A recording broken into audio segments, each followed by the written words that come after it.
I offer my most humble pranams at Bhagwan's lotus feet. Dearest Swami, respected elders, dear brothers and sisters. When I was watching a cricket match recently on television, there was one particular advertisement that caught my attention. This was an advertisement for a kind of leak-proofing substance.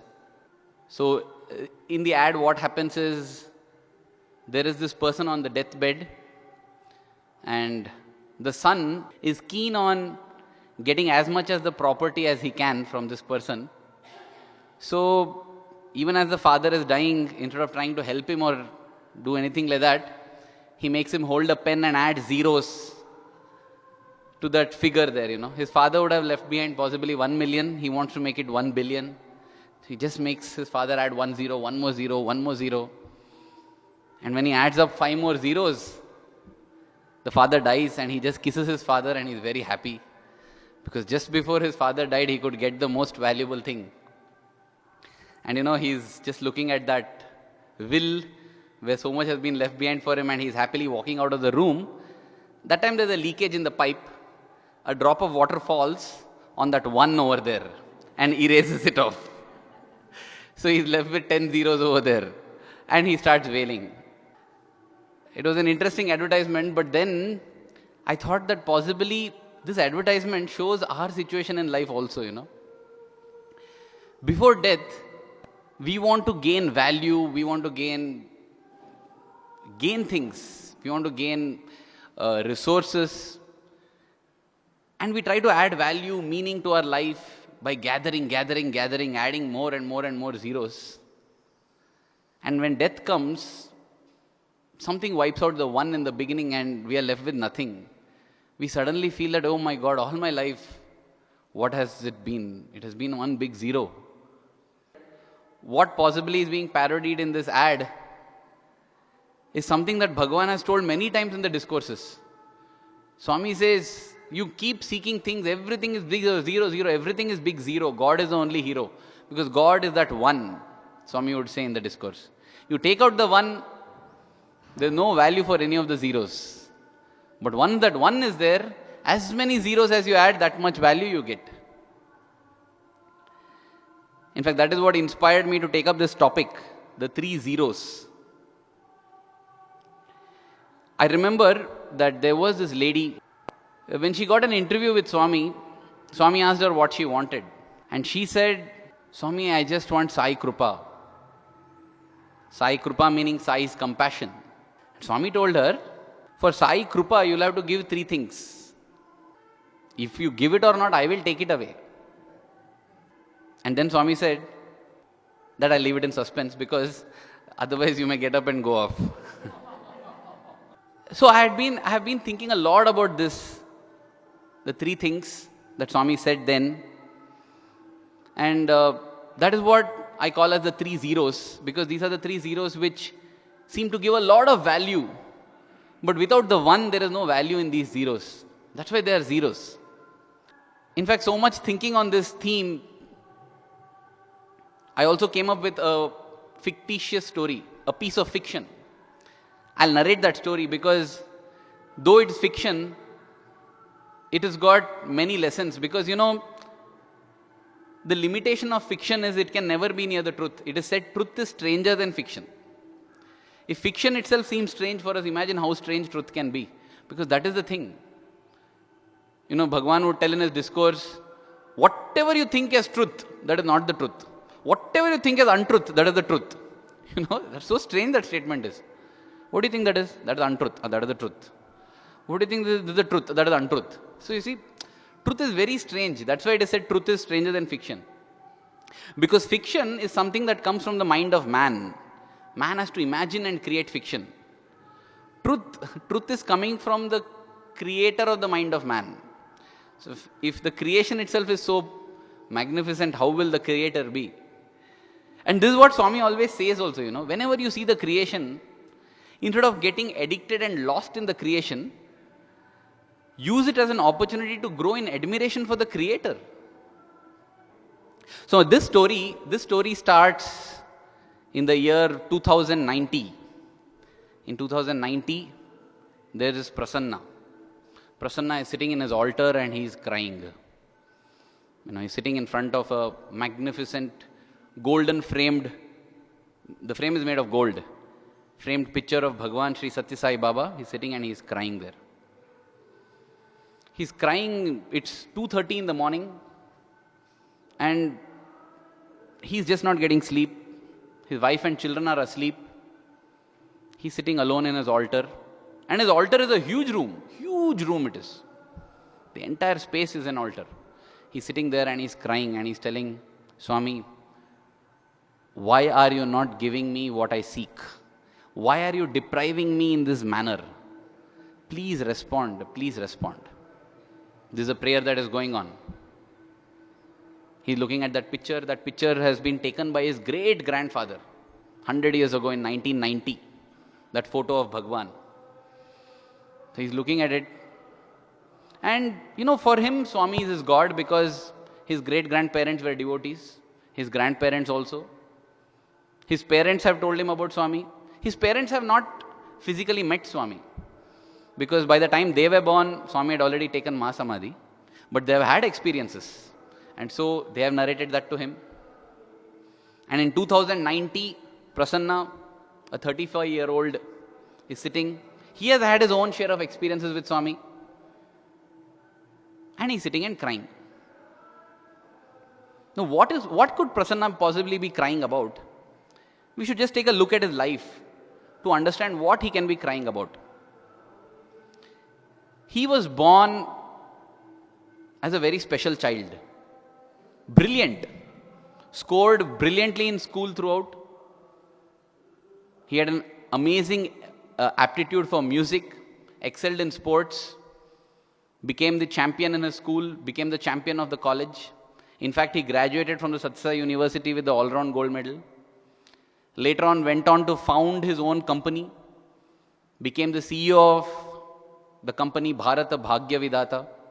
Bharat Bhagya Vidata stands, that company name itself means the one that controls the destiny of Bharat, which is into alternative energy. Made millions and millions of billions of rupees. I'm not saying dollars because in 2090, the rupee has replaced the dollar as the... Well, it's my fiction, so I write it. Okay. So he's got billions of rupees. And he's the CEO of that company. He's among the who's who of the world. And he has been appreciated for his efforts. He has been conferred the Padma Vibhushan, which is the second highest civilian award in India, the highest being Bharat Ratna. He's been conferred the Padma Vibhushan. He is well settled. He's married to his childhood friend. And they've got 2 children, directly 2 children, but he's fathering more than 10,000 children in orphanages across the world.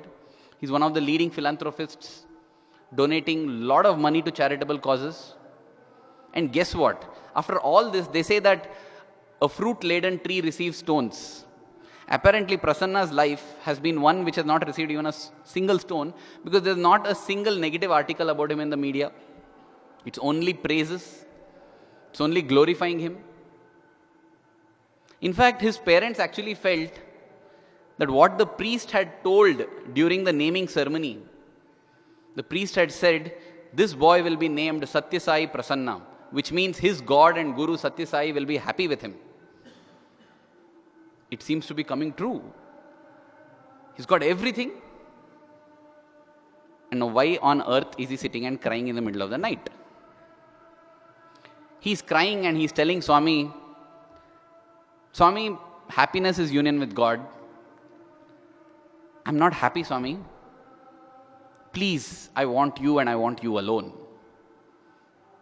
Now, as he's crying like this, in the temple of the heart, Swami gets up and decides that it is time. It is time to bless Prasanna and end his deprivation. He's been such a deprived person. And so Swami starts. And as Swami starts to go towards Prasanna, there comes Mr. Manas. Mr. Manas, or the mind. And this is not your mind or my mind. This is the mind of mankind. A mind that has witnessed 1 billion lives. And Manas says, Sairam Swami, where are you off to? Swami says, Manas, kurcho, sit. This is what Swami has been telling always to the mind. You sit, you relax. You don't be a monkey. He says, Manas, you sit. I'm off on a very important job. I'll come back. What is that job, Swami? I have to go and bless Prasanna, Prasanna, that CEO of Bharat Bhagya Vidata. Yes. He's been pining for me, Papam. He wants me and nothing else. So I want to go and bless him. Swami, stop. You want to bless him? Has he got any shortage of any blessing in his life? Swami, I feel he's the most ungrateful creature on the earth. Why are you saying like that, Manas? Swami asks. Because Swami, you say that you have to spend your time in gratitude. Not focus on what you don't have in life. You should focus on what you have in life. And Swami, you know what? Prasanna has everything in life. There's nothing that he lacks in life. And yet, Swami, he is a crybaby. He cribs and cries every time.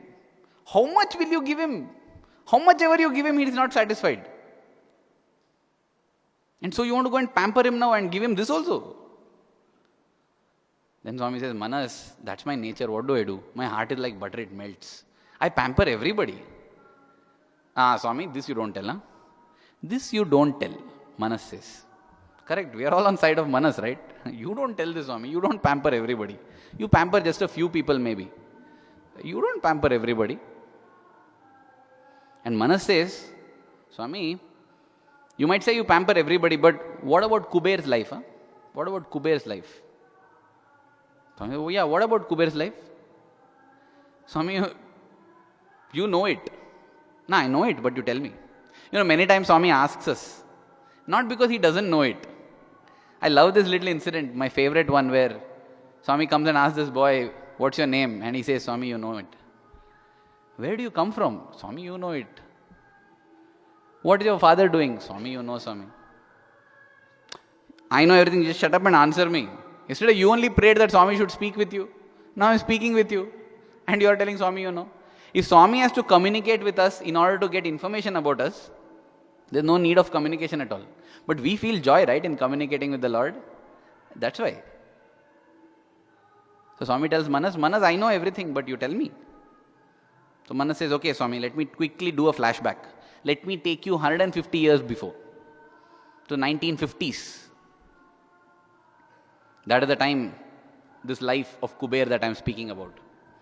By the way, Kuber is the Indian god of wealth. And Kuber had been named like that because he was the only legal heir in a family of billionaires. So billions and billions of dollars now, because it's 1950s again. He had inherited. But then you know what? This Kuber had a strange disease. What is the disease? God madness. He wants only God. Swami always says that, for the God intoxicated person, the person who wants the world appears mad. For the world intoxicated person, the person who wants God appears mad. For each other, the other feels diseased. He's got some mad, incurable mental disease. So as far as the world was concerned, Kuber had this mad, incurable mental disease called wanting God. He wanted God so much that he never bothered about this huge wealth and estates and things that he was heir to. Right under his very nose, so-called well-wishers, friends, family, relatives, everybody looted him. And it's not that Kuber was not aware. Huh? Kuber was aware, but he didn't care for it. He didn't bother because he said, I don't mind. As long as I get God, it's enough. Let anything happen here. And all his life, he led seeking God. If somebody saw Kuber's life midway, they would say Kuber became a millionaire. Yes, he became a millionaire, but because he was a multi-billionaire before. He got reduced to a millionaire. And then he got reduced to somebody without anything. It was a perfect story of riches to rags. And after that, what happened? Nobody knows. Because the media only covered his life from multi-billionaire to billionaire to millionaire to rags. After that, he's not worth covering. He was gone. The media might not have covered him, but Manas knows his story. Manas covered his entire life story of how Kuber died all alone in abject poverty. And Kuber at that time also didn't feel sad that he is poor in terms of his wealth. He felt he is poor because he had not seen God in his life. And therefore, he died a pauper. A pauper in his own opinion, not because of him not having one kauri pai, but because of him not having seen God. That was the life of Kuber. And Manas says, Swami, what about Kuber? Swami says, see, without understanding, you don't talk, Manas. I was checking Kuber for the first zero. What is this first zero? See, Manas, when anybody wants God, I want to check whether they want God and God alone or anything else also. So there are 3 zeros I gift them with. The first zero I gifted to Kuber. Come on, Swami, all the while he has been seeking you only. You know it. Even though he was a multi-billionaire, he was seeking you. What more proof did you want? Then Swami says, Narada, have you heard of Udara Vairagya? You know, Vairagya means detachment. And in our scriptures, there are different kinds of temporary Vairagyas which come. They say, these are all detachment that comes to every one of us, but they last only for a little time. One of it is Smashana Vairagya. Smashana Vairagya means when you see a funeral, when you see a person who is rich or who is powerful or whatever, finally what? Being burnt on wood or being dug into the earth like a piece of manure or like a piece of nothing. You suddenly feel, what is this life all about? Why am I wanting this car over that car? They nothing. When you go to a funeral, no, suddenly you just feel, I want nothing in life, because life is after all this. How much ever land I may seek, finally I get only 6 feet by 4 feet. But that's only till that evening. Huh? Next day morning we are back to our business. So that's called Smashana Vairagya. The detachment that comes when you see a funeral. Like that, there's one thing called Purana Vairagya. Purana is a scripture. It is said that the detachment that comes when you're listening to the Puranas. When you listen to Swami's discourse, you suddenly feel, Swami, I want nothing, Swami, I want only you. That is till you end the discourse and go back, Swami. I have to then go to the canteen, I need my food. So that's called Purana Vairagya. Like that only, Swami tells Manas about Udara Vairagya. Udara Vairagya, interestingly, is the Vairagya that comes when you have excess of something. You eat 10 gulab jamuns, you feel, no, yaar, I don't want gulab jamun, I am fine. That's because you had an excess of it. You just wait. 2 days later, if I offer you gulab jamun, you will eat. Now you don't want because you have an excess of it. You don't know what it means not to have a gulab jamun. So that is Udara Vairagya, the detachment that comes when you have too much of something. There's an opposite kind of Vairagya also, when you don't have it. That's called the grapes are sour kind of Vairagya. Like how the fox said. It can't reach the grapes, so it said that grapes must be sour. Who wants it? I don't want. You know what? I don't want to be the Prime Minister of India. Who wants to be? Politics, I don't care. You know what? Because Arvind, you shut up. Even if you want to be, you can't be, okay? Because you can't be, you are acting as if that is some detachment. I don't know. No, I don't care for money. Because how much ever I try, I didn't get it. So I don't care. I am a renunciant. That is also one. All these are temporary Vairagyas. The minute somebody says, okay, fine, you don't want to be prime, you don't want money, okay, fine. But you know what? I'm so touched by you, Arvind. What you're saying is so inspiring. I would like to donate $1 million to you. Fine. Okay, yeah, sure, sir. Okay. What happened? I don't want even 1 rupee, but I want $1 million. So that is also temporary, all this detachment. So therefore, Swami says, oh Manas, that is Udara Vairagya. When you have an excess of wealth, you have no desire for wealth. That's what happens. People first start out seeking wealth. When they get enough of it, they feel, no, we want power. We want power and position. Who cares about wealth? Each thing we go to a higher desire. That's why, Maslow has created that pyramid, hierarchy of desires. First we start off with, if I get food and clothes, it's enough. I don't want anything. But once you get enough to eat, then you start searching for higher things. You want company, you want a friend, you want to marry, you want to have children, you want to have a house, you want to have a property, you want to get enough money, then you want power. It keeps growing. So Swami says, therefore, Kuber had Udara Vairagya. When you have an excess of something, you will not want it. Fine, Swami. But there came a time when Kuber lost everything, right? And at that time also, he still was seeking you. When he didn't have one pi in his pocket, he didn't tell, I want 10 rupees. He just said, I want God. And Swami, at that time, you were there on earth. 1950s, you were very much on earth. Why couldn't you have called him once to Prashanti? Swami just smiles. And Manas sees, I have won this. I have won this point. So he wants to now beat on further. And actually, though I said that this is fiction, Kuber's story is not actually fiction. There are many, many such Kubers. May not have actually lost worldly wealth. One super example that comes to mind is Saint Tyagaraja. Saint Tyagaraja, what his compositions were. Whoever heard it were enraptured. Even if they were not oriented towards Rama, they were lost. Some kind of surreal peace entered them. In fact, such was Tyagaraja's effect that people came from everywhere to his place to hear him sing. But you know what? Tyagaraja didn't have food to eat because he's not charging fees. If a modern day event manager would have come, they said, let's put up a stage, put up a pandal and charge 10,000 bucks. And Tyagaraja, you can cut out the Tyaga from your name. You can be the Raja. You can be the king. You need not be the king of sacrifice. You can mint money, man. You're wasting your time singing. Such an offer came from the king. And when the offer came from the king, Tyagaraja's brother, he said, Tyagaraja, you do all this thing, God thing and all, I'll support. I'll buy for you new idols also of Rama and give you. But once in a week sing in the king's court here, we will get some sustenance. And the king has sent 2 messengers with 2 chariots of wealth, saying that if only what you're doing on this ground here, come and do it in the palace, all this will be yours. Do it once, Tyagaraja. And what is Tyagaraja's response to that? Another Kirtana. Nidhi Chala Sukhama. He sings, do I want Nidhi, which is wealth, or do I want Sannidhi, which is proximity to the Lord?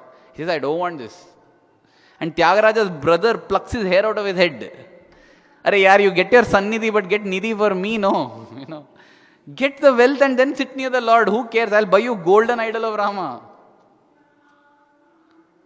But no, Tyagaraja apparently was another fool afflicted with this disease, this mad, incurable mental disease called God madness. And throughout his life, that's what happened, Never, nothing. It's not as if for his loyalty, God rewarded him. Credit cards reward you with loyalty points. God is not doing that. Because Tyagaraja died a poor man. Throughout his life, he didn't have anything. So, what I'm saying is, though Kuber is fictitious, there are many such Kubers. And Manas scores a point over Swami and says, see Swami, this is what you did to Kuber. Is it not partiality what you're doing to Prasanna now? Kuber also pined for only that. Kuber also pined only for that. He didn't care about his wealth. And since Swami only smiles, Manas is now encouraged. This is what happens, When mind first starts questioning, the Lord only smiles. Because it's too much for the mind to understand. It's like if my baby daughter asks me, when she learns to speak, if she says, why did you poke me with that? How cruel were you, Dad? I trusted you, I held on to you. You went and offered me to some 5 strange ladies who just took a long needle and poked into my leg. And it pained a lot. And nothing? You didn't do anything to them? In fact, you paid them after that? You're paying to get me tortured, is it? What can I do?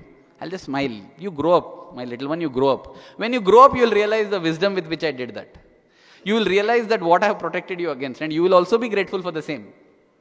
I feel when the little mind asks God, when we feel God doesn't answer, it's not because God is not compassionate, it's because Oh mind, you can't understand if I answer now. What will I tell my daughter?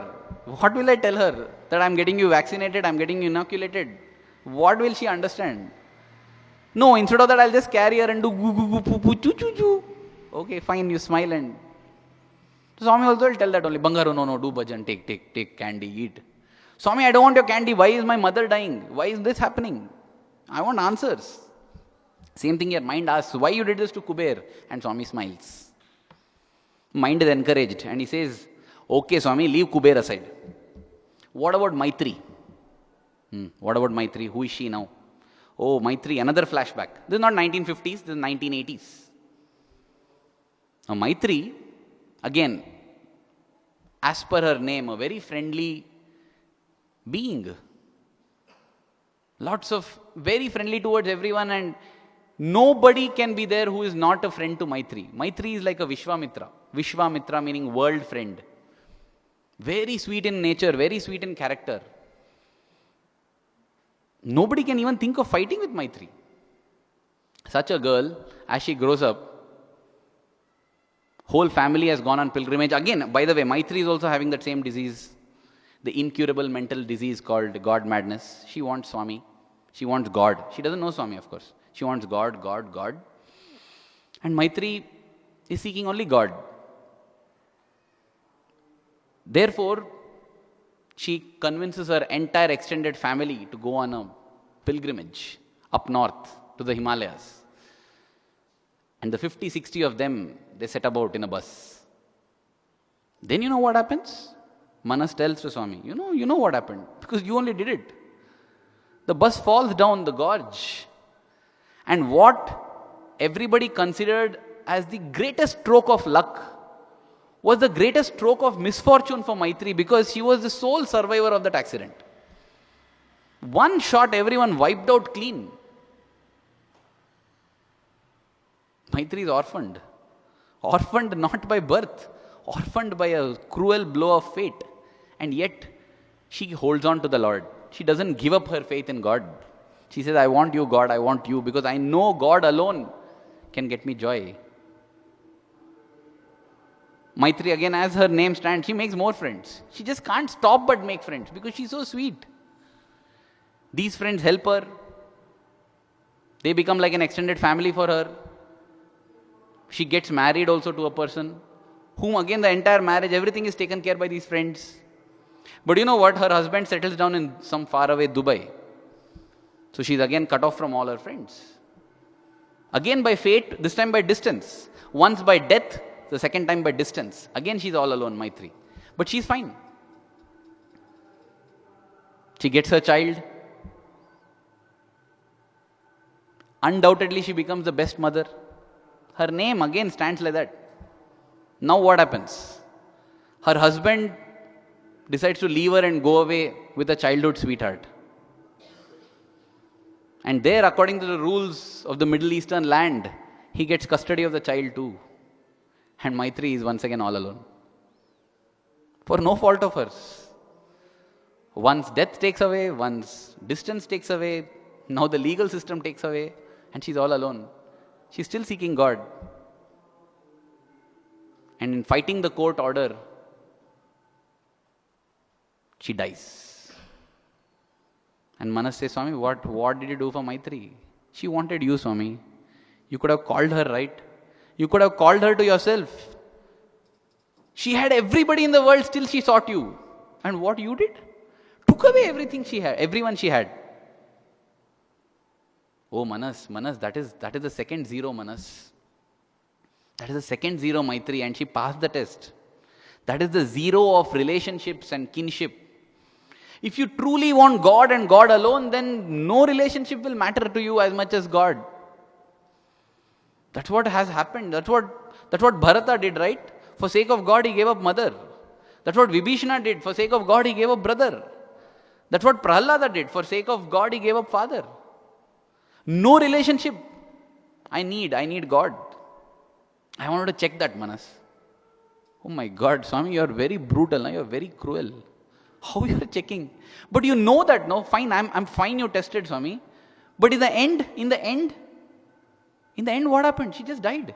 She just died, Swami, with no one around. She died in loneliness.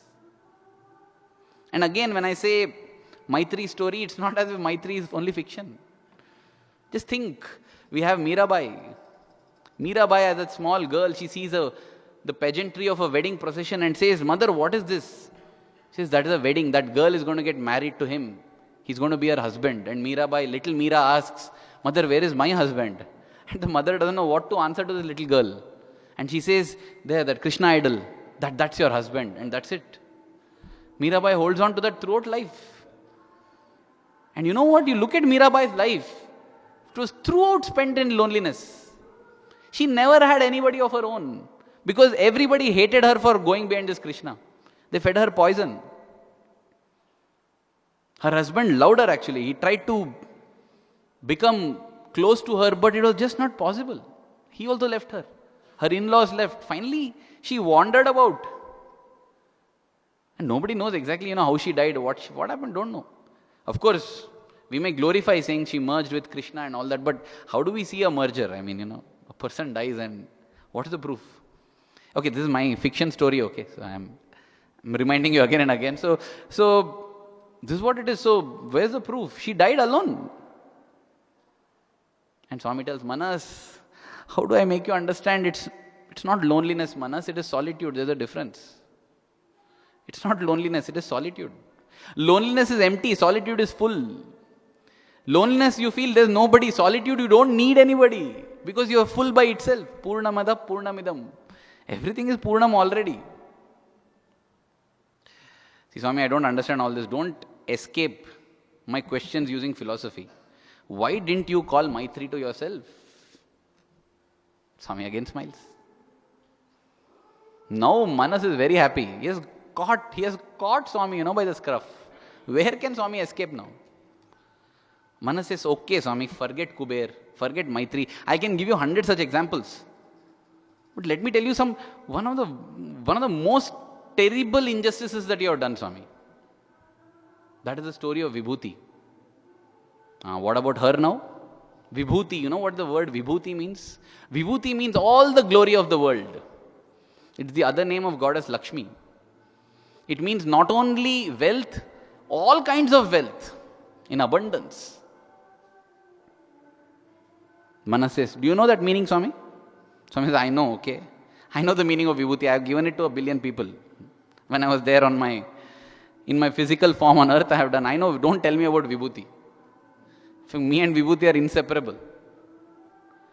Swami, you say you and Vibhuti are inseparable. But you know what, Swami? Vibhuti took birth on earth after you left. Why couldn't she have gotten birth when she was alive? When you were there on earth in your physical form. Swami says, "Manas, what happened now?" And one more flashback now, Manas. This is post 2011. Manas goes through the life of Vibhuti. Again, Vibhuti is born and named like that because she's supposed to be blessed with all the grandeur. But you know what? Vibhuti is from an orphanage. She doesn't know who her parents are. But from birth itself, she has this keen interest to sing.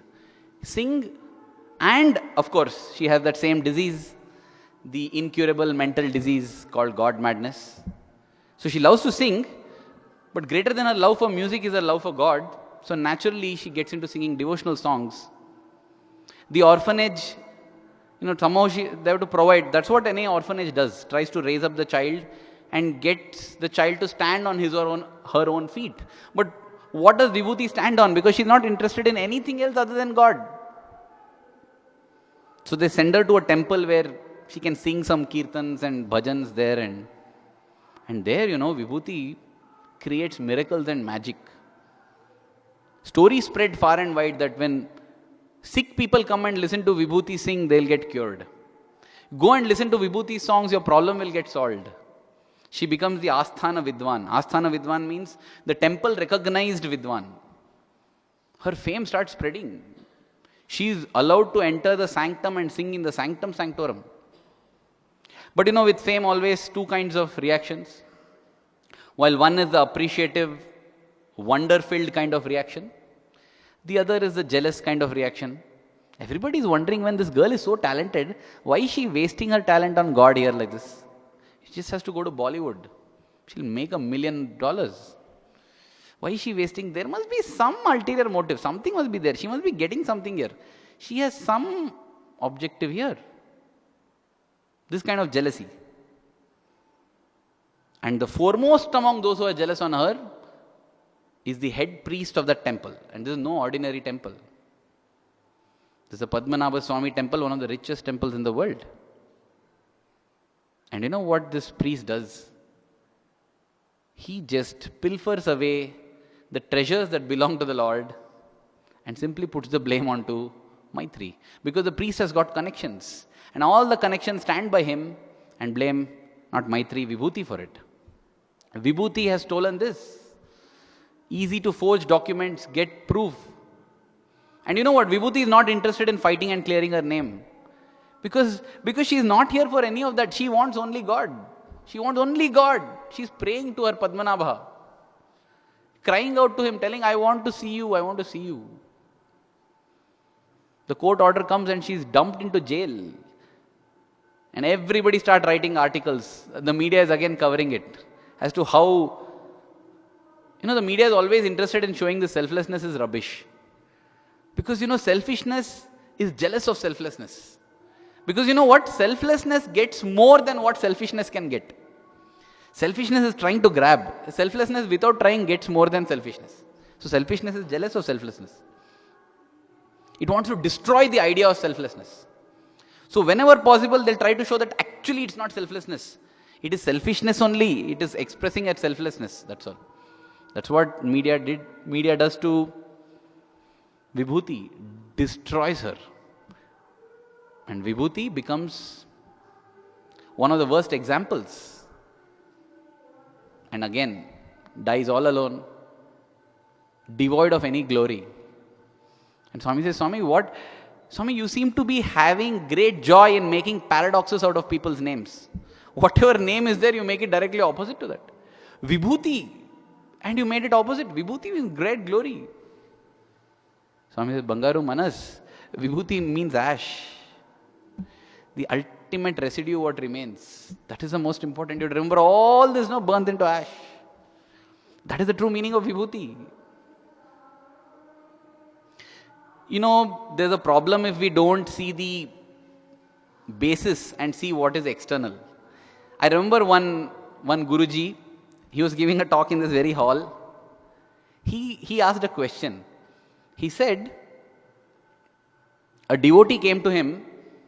He has his own set of followers and he gives a lot of talks, very inspiring talks.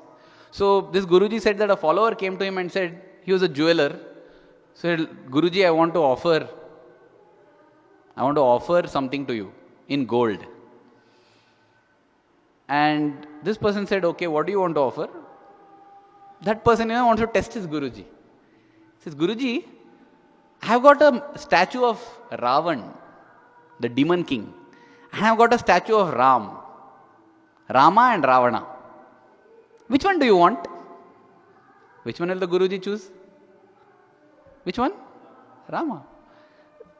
The Guruji said, I told him, which of the two idols is heavier, give that to me. I don't care whether you made it Ram or Ravan. I want to know which has more gold. I want that. If Ravan is more gold, I'll take Ravan. I don't care because I'm going to melt it. I'm looking for the gold. I'm not looking for the form. In fact, Guruji said that I took this example and made it an example, saying this is what we should do in life also. Don't look at the superficial thing. Go for the basis. Any intelligent person will pick up Ravan if Ravan, because of his 10 heads, is heavier than Ram. Not that he's choosing evil, he's choosing the gold there. The ultimate basis of everything is burns to ashes, Manas. So Vibhuti was tested with the third zero. This is the toughest zero. And what is that? I take away what people call as their self-concept. Whatever we think we are. I think I'm a successful student, I'm a good husband, I'm a brother, I'm a professional video editor, I'm a photographer, I'm a speaker. These are all the things that shape my self-concept. This is what shapes what I think about myself, what I am. That I will take away. You'll no longer be a speaker, you'll no longer be an orator, I'll take it all away. Because I want to see whether I am dearer to you or your self-concept is dearer to you. What you think about yourself is dearer to you or I am dearer to you. This is the third zero, this is the toughest of the zeros. And Vibhuti was subjected to that. Then Manas says, Lord, didn't she pass in flying colors? Of course she passed in flying colors. For once you got something right, Manas. Everything else you have been telling ulta only. In fact, what I spoke for the last 40 minutes to keep you captive was what Swami told it in 3 sentences to Mrs. Bhatnagar. He said, I will take these 3 things, your wealth, your family, friends and relatives, and your self-esteem. Then you will get Sai Krupa. You know what? She said, Swami, can I get Sai Daya then? Forget Sai Krupa, you know. Sai Krupa is too much. This is what happened there, but wait, I'm not done with my story. So Manas says, okay Swami, so that's what you did, right? That's what you did to Kuber, that's what you did to Maithri, that's what you did to Vibhuti. Yeah. So now mind, can you mind your own business? I've answered you enough now. Now I have to go. Swami, where you have to go? To Prasanna. Swami, this is the biggest joke for today, okay? That Prasanna fellow, you put your 2, 3 zeros. He has got 3 infinities with him. He's got abundance of wealth. He's got abundance of relationships. Friends, wife, everything. And his name, fame, glory, woe. He has got the 3 infinities. You don't want to test him for 3 zeros? You've got different standards for different people. With 110, you have killed off one person there. And you have given one person 3 infinities and you are doing nothing. This is injustice. That is why, Swami, I feel you are partial. But, well, let me give you benefit of doubt and let me say you appear partial. Because this is what you're doing. This is what our mind says, right? Swami, look at that person. So terrible he is and yet he is doing well. Look at me. I have dedicated my life for you. What am I doing? These are comparisons we make. This is what our Manas makes. And Manas is nothing but a summum bonum of all our minds. And Manas is telling this to Swami. I'm fine with all this, Swami, but only thing, don't give Prasanna freely. Because you know what, Swami? You didn't give yourself to Kuber. You didn't give God to Maithri. And Kuber and Maithri both, they were alive when you were there. You could have got them to you. You didn't get. You didn't get Vibhuti. You didn't bless Vibhuti with your darshan. All under the pretext of 110. And now you're going to bless this Prasanna fellow, whom you have blessed all his life with. Now you're going to bless him with that. Swami smiles and says, Manas, even if whole humanity comes together and tries to understand me for 1 billion years, it can't understand. Just because I walk with you, I eat food with you, I talk with you, and I behave like one among you, don't forget my reality. He says, Manas, Prasanna is not interested in any of the 3. 0 is not about depriving a person. 0 is about seeing how much value that person gives for that. Swami, come on. Kuber didn't give value for his wealth. Maithri didn't give value to her relationships. Vibhuti didn't care about her name. What are you saying? I'm saying exactly that, Manas. Prasanna has faced the first 0 as Kuber. He passed the second 0 as Maithri.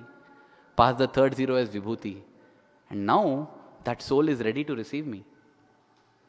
Manas, you see only the 100th blow and say that a child hitting the rock broke the rock, whereas a strong person hitting 99 blows didn't break the rock. Those 99 blows have contributed to this. Manas, these are not 4 discrete entities.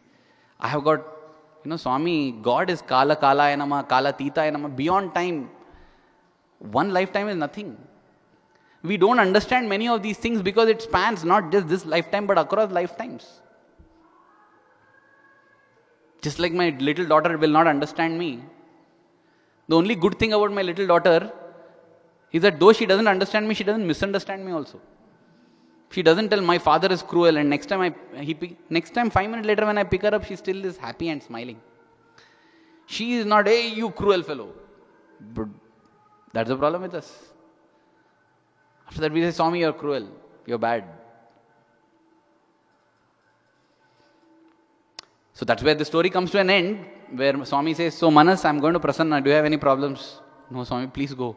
If it is Prasanna who has suffered as Kuber, Prasanna who has suffered as Maithri and Vibhuti, then you should rush. Why did you wait so long? Once you get to know what the Lord has, then you will appreciate and you will just have nothing else to do but express gratitude. I'm sorry, Swami, I criticized you. I'm sorry. I'm sorry I held you back. What a sinner I am. You were rushing towards the truest devotee that you have, and I held you back asking stupid questions. I'm sorry. No problem, Narada. See, the thing is, we all want God. And somebody, when I actually wrote this story in the blog, somebody asked me, but still it doesn't make sense. When we really want only God, why does God test this? Why does God put us to suffering? You know what, if we examine deeply, this question itself is paradoxical. If God knows what we want, why is He subjecting us to suffering?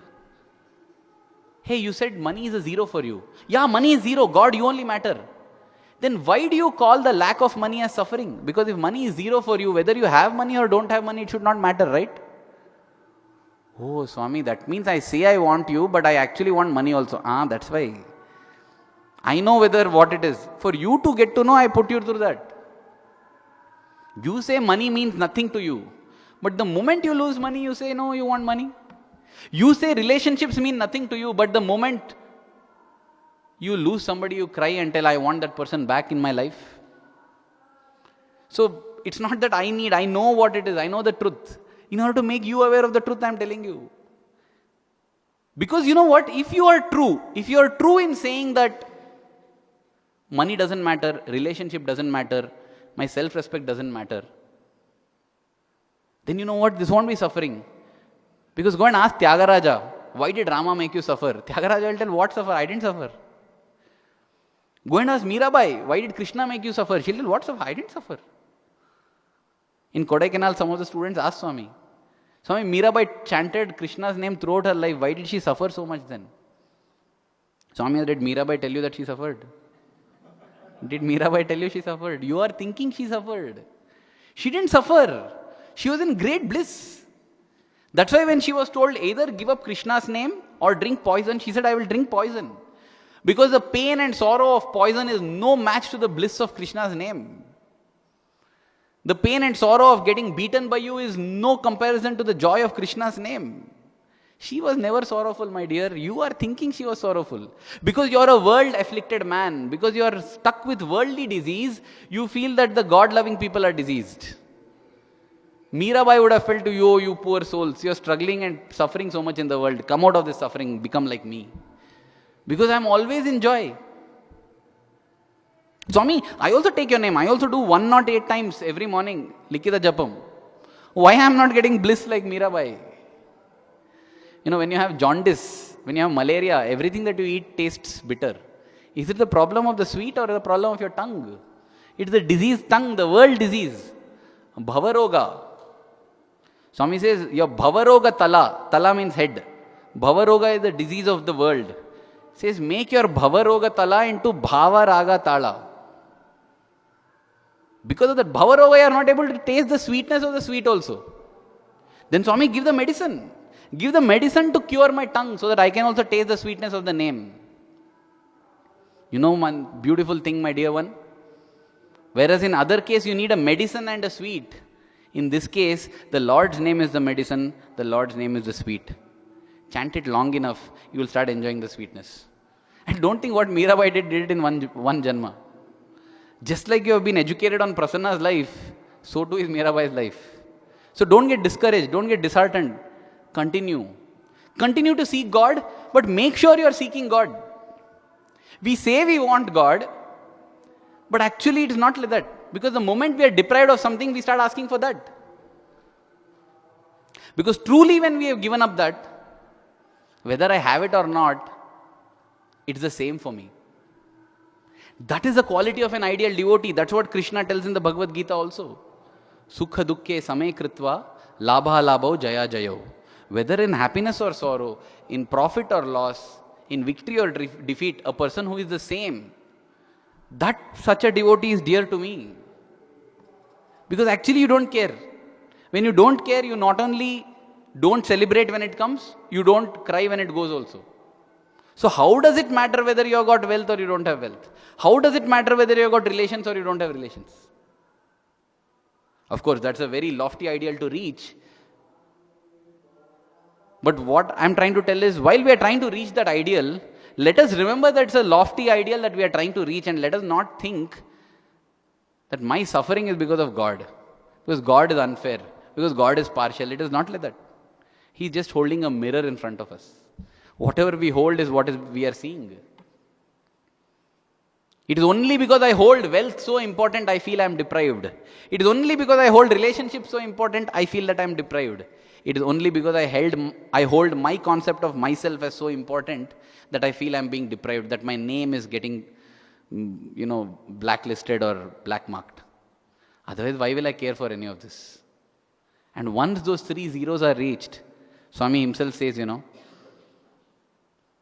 when you're taken away from wealth and you're asked, you want wealth or me? You say, Swami, I want you. Then you're taken away from your near and dear ones, and it can happen through any way. Like in Maithri's life, it can happen through death. It can happen through distance. It can happen through loss. It can happen through misunderstanding. Taking away does not mean only death. It can happen through any of this. And at that time when you are asked whether you want your near and dear ones or you want God, and you say, I want God, then your closest thing that is closest to you, people die for self-respect. That's what in fact Gandhiji said, right? You can take away my life, but you can't take away my self-respect. Self-respect is something that we hold so dear to our heart.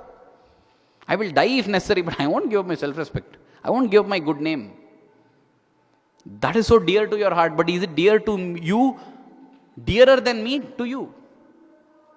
At that time also, if you say, no Swami, you are only dearer.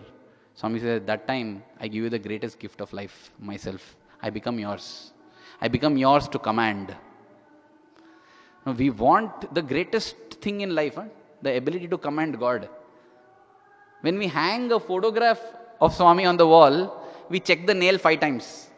For hanging a photograph on the wall. To hang himself on the wall of our heart, to put himself on the wall of our heart, how much more it should be tested? Whether it can hold him. Does it have the capacity to hold him? Because Swami says your heart is a single-seater sofa. It has place for only one, and what is that one? If that is wealth, then there is no place for me there. If that is relationship, there is no place for me there. If it's your own self-conscious, self-respect, then also there is no place for me there. If really it is, then there is place. I automatically come. You need not even invite. I automatically come. I install myself there. I just feel we should become more aware of what we are actually seeking. As I said, we enjoy these bouts of detachment. Smashana Vairagya, Udara Vairagya, Adara Vairagya, Purana Vairagya, Prasava Vairagya, that's one more.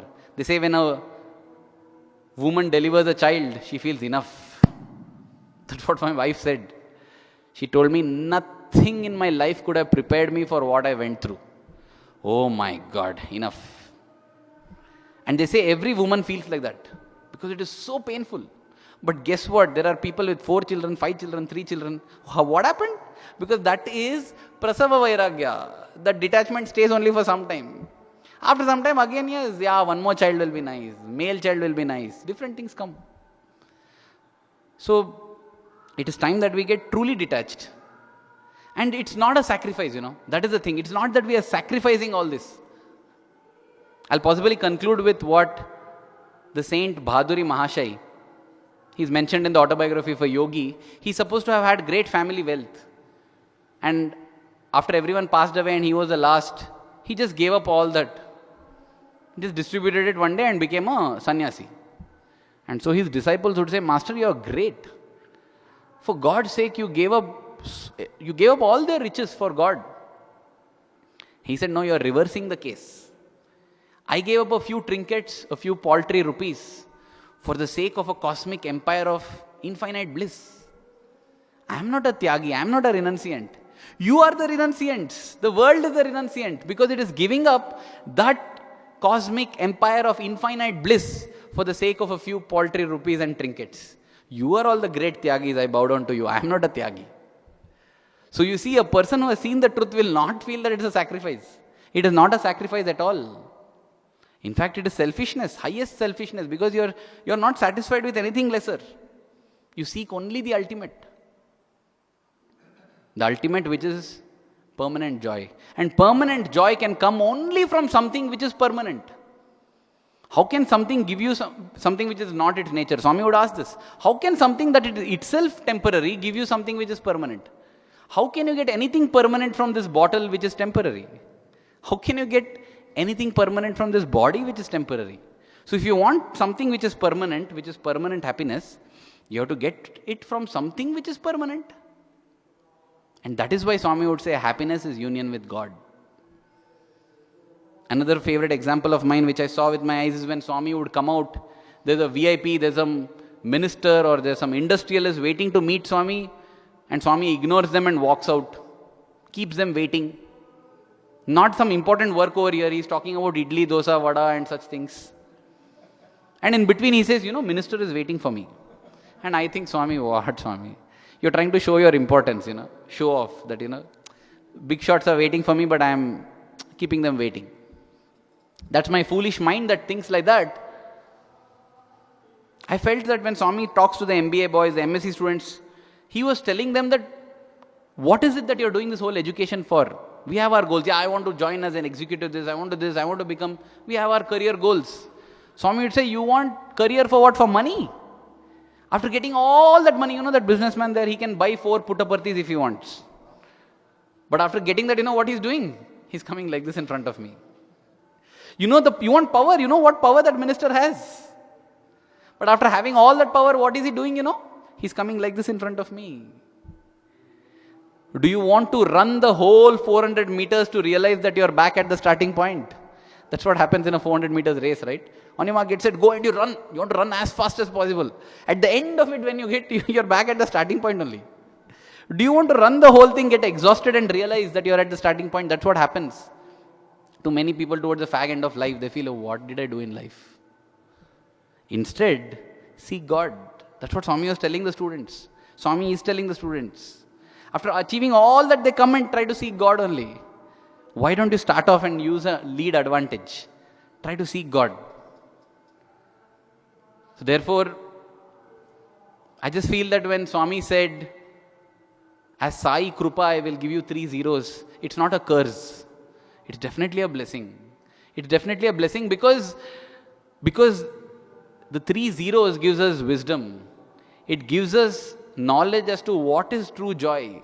Otherwise, all our life will be chasing like the dog that chases its own tail, It'll keep trying to catch its tail. I've seen that dog like that. It's trying to catch its tail. And you know what? Finally, I even saw a dog that managed to catch its tail. But after catching the tail, the dog doesn't know what to do. Just let go of it. Went off. Over. That's how we are. We all pursue money. Maybe all of us don't reach, but those of us who manage to catch money, then don't know, suddenly feel like, what's so big in money here? Nothing. We all chase power. Maybe all of us don't succeed, but some of us, like that lucky dog, achieve power. But after achieving, we don't know what to do. Okay, what's so big about power? It's just my tail. That's it. So Swami says, don't be like that. Don't run around in circles. So let us, first of all, not feel that God is cruel, God is depriving. It is not. It is not. It would be as foolish as an infant thinking that the father or mother is cruel because they are giving vaccination. Yes, there is momentary pain, there is some kind of unease, but that is going to prevent disease forever. And that is what we are all suffering from, the disease of the world, which Swami calls as Bhavaroga. And when he inoculates us against Bhavaroga, let us just express gratitude for him. Let us just express gratitude. In short, it means whether it's happy or sad, whether it's good or bad, whether it's happy or sad, let's just feel gratitude for Swami. Because it's all being done for our best. The Lord's compassion, Sai Krupa, is always on us. Let us never forget that.